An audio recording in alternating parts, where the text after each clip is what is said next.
I'm back after my finals. This series might be longer than I thought. Anyways, I don't own anything but the plot.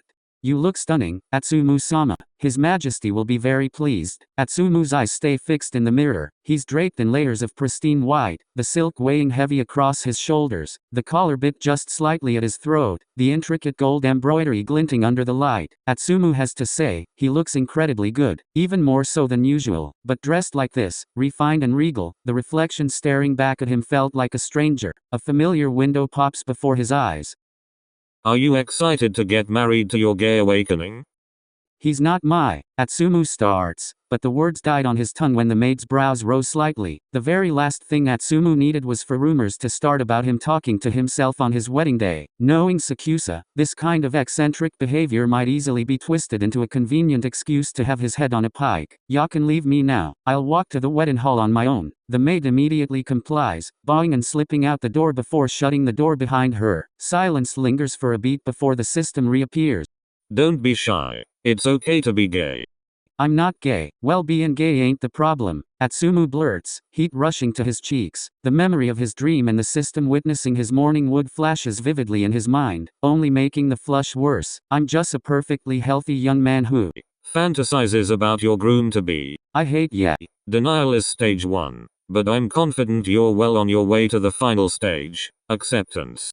Unfortunately, the system might be right, but even if Atsumu was attracted to Sakusa, it's only physically. He doesn't like him emotionally, let alone romantically. Besides, Atsumu knows Sakusa is dangerous. A man who could take a life without a flicker of hesitation had to be either a psychopath or a sociopath, and Atsumu wasn't eager to find out which. As for that dream, it was going to stay exactly where it belonged, buried and forgotten. Atsumu wasn't about to waste energy figuring out how it made him feel. It was nothing more than a normal biological reaction. End of story. Once this is all over, please let me hit ya once. No. Anyways, hurry up before Omi-kun gets mad? Yeah, I know. Atsumu cuts in, already heading for the door. If ya quit yappin', I'd already be halfway there by now. Oh, so eager to see your husband. How cute.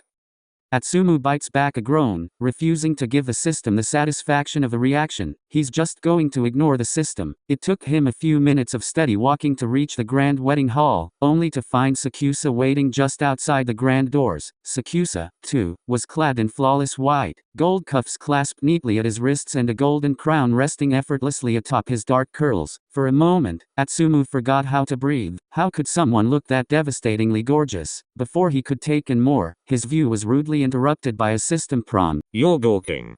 Of course he was gawking, who wouldn't? That kind of face should be illegal. Atsumu was only human, and humans are always weak to attractive people, okay? Atsumu's inner monologue halts when Sakusa's voice cut through the silence. You're always making me wait. Those same dark eyes locked onto his, steady and unblinking, their intensity cutting straight through him. It was ridiculous how, in that split second, Atsumu's mind betrays him, flashing back to last night's dream and the rush of heat that follows. Elevated heart rate detected. Atsumu grinds his teeth, mentally snapping at himself. Get it together, Atsumu. I'm not late, am I? I hurried here to see ya as soon as possible. Sakusa's affection level 15% to 16%. You barely made it on time. For some reason, Sakusa's steady gaze was suddenly too much to handle. Atsumu finds himself looking anywhere but into those dark eyes, his fingers tightening slightly at his sides. What's wrong with him? Why can't Atsumu look at Sakusa in the eyes like he usually does? The sound of footsteps drew closer. Before Atsumu could process it, a firm hand tilts his chin upward. Atsumu's breath hitches. Sakusa's face was suddenly right there, far too close, his expression unreadable under the soft glow of the hall's light. Heat rushes to his cheeks before he could stop it. What is it? Atsumu asks, trying to keep his tone steady. Sakusa says nothing in response, the silence stretching between them until Atsumu felt compelled to fill it. Are ya stunned by my beauty? You'd look better if you kept your mouth shut. Sakusa replies flatly. Atsumu felt a vein threatened to pop. Seriously, why was Atsumu being all embarrassed around Sakusa for? There was no way he'd ever actually like this jerk. Still, Atsumu did value his own life, and provoking Sakusa isn't the option if he wants to stay alive, especially after what he witnessed yesterday. Kaomi, I'll keep quiet for ya. The silence lingers until Sakusa finally lets go of his chin. I didn't take you to be the type to comply so easily. The Sakusa from 2 days ago would never have said something like that. It was a telltale sign. Whether Sakusa realized it or not, he was starting to warm up to him. At that, Atsumu's pride puffs up immediately. So, ya do like me better when I'm talking, don't ya? I suppose I do. Elevated heart rate detected. Increased adrenaline levels detected. Something was wrong with Atsumu. His heart felt like it was doing somersaults, pounding so loudly that he wouldn't be surprised if Sakusa could hear it. This is definitely not normal. Atsumu presses a hand over his chest, mumbling under his breath, "Why am I feeling this way? It's because you're falling for. Don't tell me, I've got some kinda disease? You're dumb as hell." Well, screw the system too, because there's no way whatever is going on with Atsumu right now is love. Clearly, these are just the symptoms of homesickness, or chest pain. I mean, he barely even knows the guy, and on top of that, Sakusa's a complete jerk and possibly a certified psychopath. Love? It's just not possible. It's time. As if on cue, the massive double doors creaks open, revealing the grand wedding venue beyond. The music swells, every head turned toward them, and Sakusa extends his hand without a word. Atsumu now knows that it was for him to take. Sakusa guides Atsumu's hand onto his shoulder, and that's when he realizes his own fingers were trembling. Atsumu knows Sakusa could feel it too. Do you want to back out? It was posed like a simple question, but there was something unsettling buried in Sakusa's words. Did Atsumu want to back out? Absolutely not. He needs to earn more affection points from Sakusa as soon possible. Backing out isn't an option. And pass up on being your husband? I'd never. I'm just a little nervous. Lead the way, Omi. And so without another word, Sakusa did. They stepped through the grand doors, the music swelling as the crowd erupted into polite applause. Halfway walking down the aisle, the system window pops into view. Sakusa's affection level, 16% to 19%.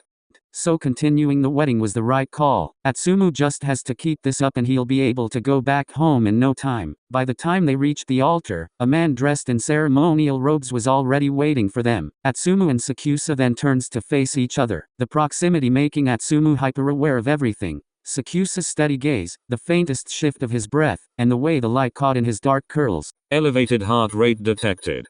Oh, for the love of, could the system not right now? The priest clears his throat, voice echoing through the hall. We are gathered here today to witness the union of His Majesty, Sakusa Kiyumi, and his consort, Takano Atsumu. The priest then turns a solemn gaze between the two of them. You may now speak your vows before one another. Atsumu-sama, your vows. Vows. Nobody told Atsumu there would be vows. Atsumu opens his mouth, ready to ask help from the system, only for it to cut in first.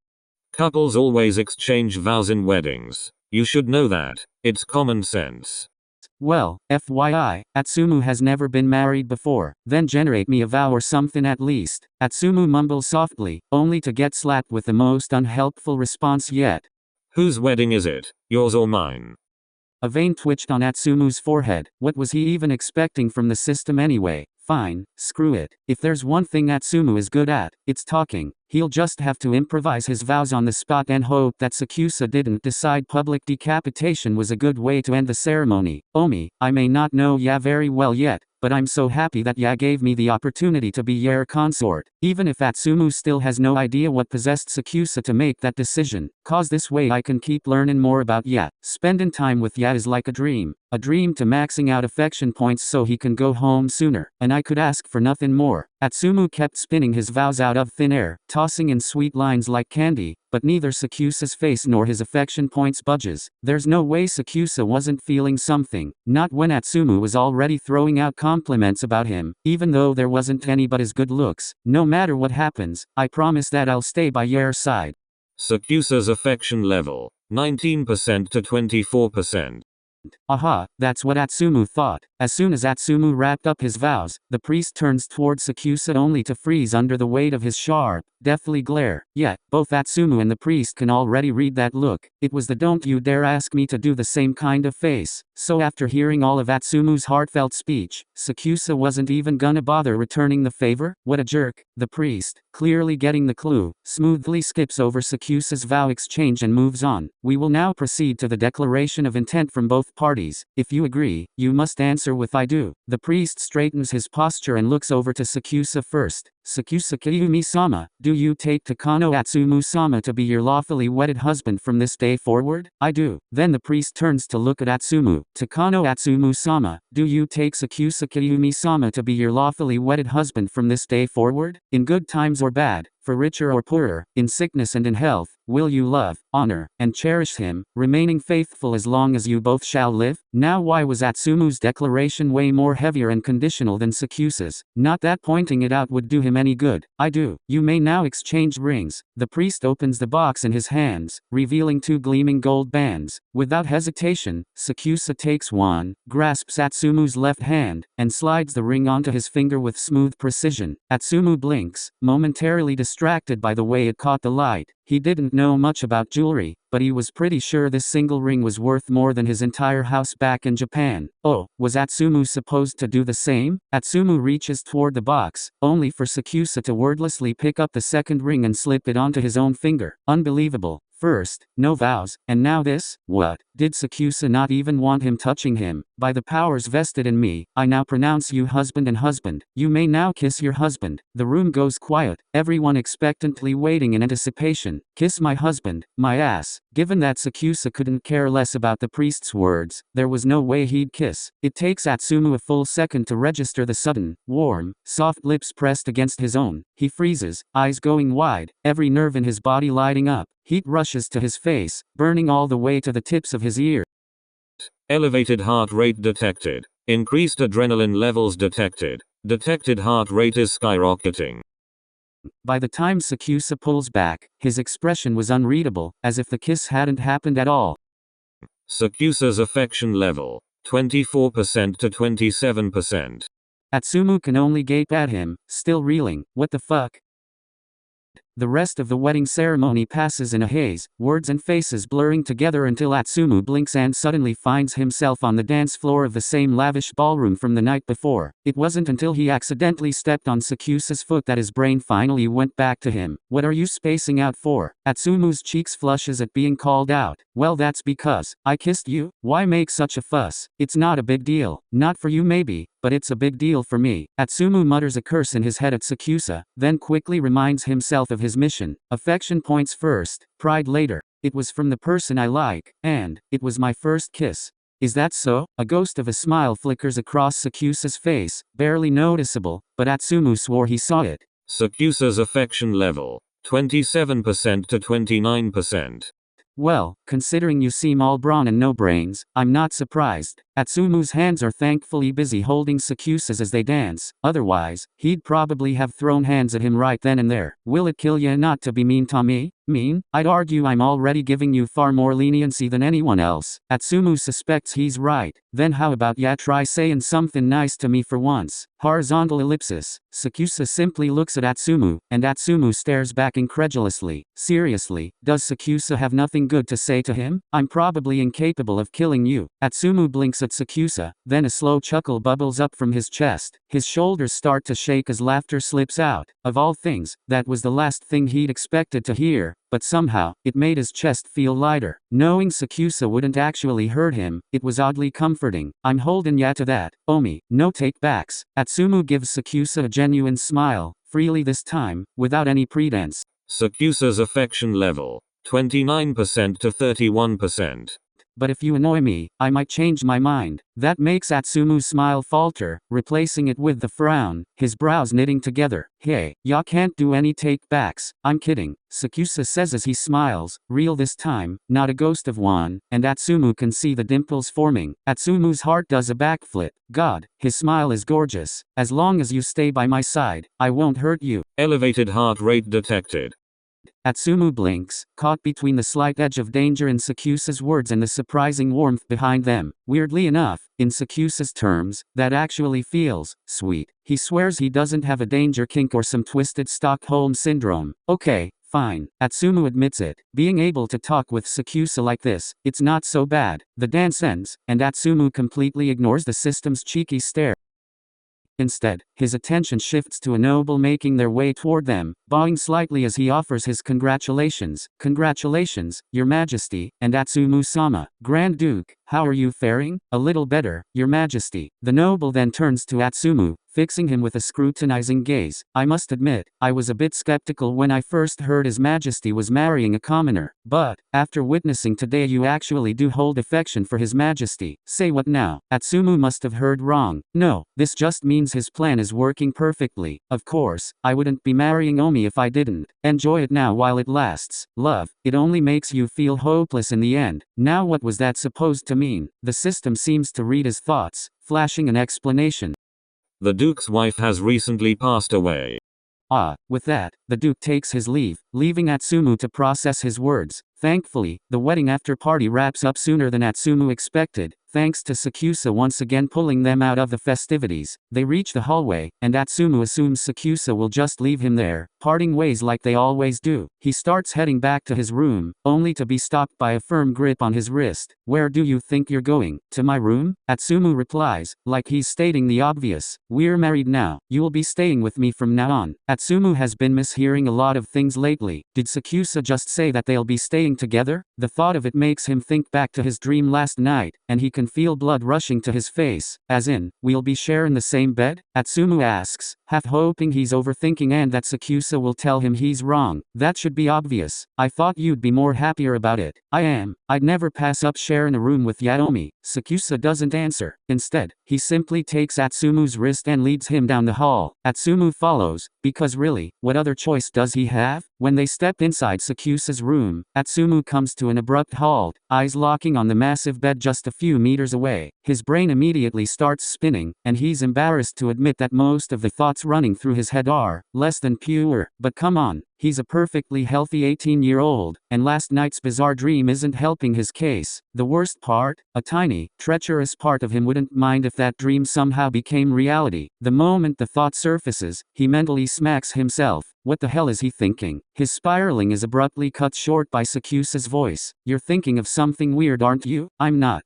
Well, you're making a weird face, Sakusa says, letting go of Atsumu's wrist. I don't know why you're acting odd today, but I'm not going to do anything to you. You're not? Atsumu asks, not sure if he was relieved or disappointed. I won't do anything you don't want me to. Sakusa lingers on Atsumu before he adds, why? Do you want me to? Atsumu doesn't answer out loud, but in his head, the word yes flashes unbidden. The realization hits him like a sucker punch, leaving his mind blank. Sakusa doesn't quite smile, but there's a faint glimmer of amusement in his eyes. I'm going to wash up first. Once I get back you better wipe that stupid look off your face. As Atsumu watches him walk toward the washroom, something clicks inside him, something that makes his stomach twist. He doesn't actually dislike Sakusa, not even close. In fact, he might actually be starting to like him. No, this is Sakusa, the same guy who killed with his bare hands. A murderer. That should be a deal breaker. It should change the way Atsumu sees him, but it doesn't. Not even a little. Oh, no, he's so screwed. This is bad. I have to go back as soon as possible, Atsumu says to himself, thinking Sakusa couldn't possibly hear him until a red system window flashes before his eyes. Warning. The capture target has heard what you said. Rising anger levels from the capture target detected. Sakusa's affection level. 31% to 30%. What the hell? Wasn't Sakusa in the bathroom? Atsumu turns, confused, only to see Sakusa standing a few meters away, glaring at him. The system offers a too late explanation. The capture target was going to get a change of clothes and came back. Well, shit. Sakusa's eyes are darker now, the same chilling look he wore when he killed the guard yesterday. The air between them feels heavier, tighter, pressing down on Atsumu's lungs until he almost forgets how to breathe. Where are you planning on going, Atsumu? Sakusa advances, each step slow and deliberate, and Atsumu instinctively backs away, right up until the back of his leg bumps against something. He stumbles, losing his balance, and lands onto the bed, but Sakusa doesn't stop. He keeps closing the distance, his shadow spilling over Atsumu, his dark gaze pinning him in place. Every muscle in Atsumu's body tenses, his nerves firing on high alert. Now on his back against the bed, Atsumu can only look up at Sakusa looming over him. The system flashes again. Warning. The capture target's hostility level is spiking. Sakusa's affection level. 30% to 28%. Recommendation. Defuse the situation immediately. Atsumu wants to ask the system for a way out, but his tongue feels glued to the roof of his mouth. Why aren't you answering me? Sakusa's words cut low and sharp, the kind that makes the fine hairs on Atsumu's neck stand on end. Sakusa's fingers dig hard into Atsumu's waist, the bruising grip pulling a wince from him. The sting drives Atsumu to squirm, trying to push him off. But so much for being an athlete, because Sakusa doesn't budge an inch. Aren't you pitiful, Atsumu? You can't even push me away when I'm holding you down with one arm. Atsumu's whole body tightens, fear settling cold in his stomach. He's scared and yet he can't bring himself to dislike Sakusa even in this situation. His resistance falters, his eyes meet Sakusa's, and there, beneath the layers of anger and dominance, Atsumu catches a flicker of something else, something raw, something that looks like hurt. Atsumu doesn't know what comes over him when he cups Sakusa's face, pulling him down until their lips collide. Sakusa's eyes widened, his grip tightening almost reflexively before easing, his breath mixing with Atsumu's. Atsumu barely manages to pull back an inch before Sakusa is on him again, closing the gap and deepening the kiss without hesitation. Heat floods through Atsumu, his muscles are going slack. Damn it, why is Sakusa such a good kisser? A dangerous warmth pools low in his stomach, and Atsumu knows if this keeps going, his body's going to betray him in the most humiliating way possible. He breaks the kiss by leaning in just enough to press his forehead against Sakusa's, their breaths tangling in the narrow space left between them. I wasn't trying to push ya away on purpose, Omi. It's cause your grip hurts by the way, Atsumu says, breaking the silence at last. I was just worried about my family, but I'm not going anywhere if ya don't want me to, Omi. I'm not going anywhere without ya. It's partly self-preservation, but Atsumu has the sinking feeling there's a little more truth in it than he's ready to admit. Sakusa's affection level, 28% to 34%. Then, I'll hold you onto that, Atsumu. No take-backs, Sakusa replies, his tone stripped of any earlier hostility. His face is back to that maddeningly unreadable mask, giving Atsumu no clue what's going on behind those dark eyes. Without another word, Sakusa stands, grabs a fresh set of clothes, and walks away. Atsumu stays where he is, still on the bed, wondering why the system wasn't making any comments, but he's guessing it didn't want to ruin the moment. Still with the face it's showing right now, he can't decide which one is worse. Yeah, Atsumu is going to stop thinking anymore. It takes a moment before his thoughts start to blur at the edges, consciousness slipping until sleep finally takes him. When Atsumu's eyes flutter open, the first thing he sees is the system window hovering way too close to his face. The capture target suffers from insomnia. Sure enough, a quick glance around confirms it. He's alone in the bed, neatly tucked in despite remembering that he fell asleep tangled in the covers. Did Sakusa tuck him in? The thought hits him, and he freezes for a moment, realizing how quietly caring that gesture must have been. The room is still dark, and Sakusa is nowhere to be seen. Well, what do ya want me to do about it? Atsumu says, feigning indifference. You know what to do, and you were planning on going anyway, weren't you? The system's got him there. He was already thinking about checking on Sakusa. The realization that he actually cares, even just a little, isn't something he can push aside anymore. 3 days, that's all it's been, and somehow he's already grown attached to a guy he barely knows. Hell, he barely even knows a single thing about him. But Atsumu's always been the type to get attached quickly. It shouldn't be a big deal. It's not like it's that kind of like, just, normal like, friendly like. If anything, it should make this whole marriage situation easier. Sliding out of bed, Atsumu quietly surveys the room, then notices the balcony door slightly open. There, Sakusa stands, gazing out into the night, trying to push thoughts of whatever transpired earlier from his mind. Atsumu steps onto the balcony. Ya can't sleep? Sakusa doesn't seem startled by his presence. Instead of answering, he asks quietly, does it hurt? Atsumu must have looked at him cluelessly when Sakusa's eyes fell to his left side. Your waist. No. Atsumu lies, biting back the truth. The sting from earlier is still there, a dull ache reminding him of Sakusa's grip, but it's nothing that won't heal. Sakusa studies him for a long moment, but says nothing. Atsumu thinks he's starting to get a better read on Sakusa, because if he's not reading it wrong, he'd say this was Sakusa's way of showing concern. Odd, considering he was the one who'd caused it. Atsumu didn't take Sakusa for the type to care. Still, considering that Sakusa does care, warmth blooms in his chest. I'm fine, really. I'd tell ya if I wasn't, Atsumu says, looking at Sakusa, when he notices the faint shadows under his eyes, the subtle signs of sleepless nights he'd never paid attention to before. What about ya? I'm fine. Both of them know that it isn't true. Is it nightmares? Atsumu asks, to which Sakusa doesn't answer. Still, that was an answer itself. My brother has them too sometimes. He's stubborn as hell about talking about it, and I always have to drag it out of him. Atsumu says fondly. Perhaps he's oversharing, but he could never really keep quiet about having a twin anyway. The little scrub grumbles and complains the whole time, but I know he feels better once he actually says it.